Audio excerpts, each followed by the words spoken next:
बाबा, जब हमने सुना था हम डर गए थे। आप उन लोगों के साथ क्या कर रहे थे? या अल्लाह, रुस्तम, क्या तुम हमेशा हमें गुरूर और गैरत की बातें नहीं सिखाया करते थे? तो फिर ये इन गुंडों के साथ क्या कर रहे थे? देखो तो सही अपना हाल। तुम जैसा समझ रही हो, मैं ऐसे किसी गंदे काम में शामिल नहीं हुआ। अच्छा, तो फिर ये हाल कैसे हुआ तुम्हारा, बताना। अदनान को तुम्हारी वजह से चाकू नहीं लगा?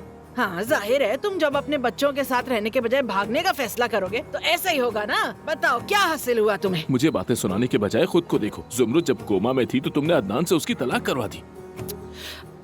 अब तुम मेरी बात सुनो, देखो तुम मेरे बारे में कुछ नहीं कह सकते, कुछ भी नहीं। और तुम ये सुंबल को उठाकर मेरे पास क्यों नहीं लेकर आए? वो तुम्हारी बहन के साथ क्या कर रही है? अल्लाह अल्लाह, स्कूल यहाँ नहीं है क्या कोई? बात को मत घुमाओ। एक औरत जिसे मैं जानता तक नहीं, उसकी एक बेटी है। सिनान कौन है? तुम्हें सब कुछ मुझे समझाना होगा।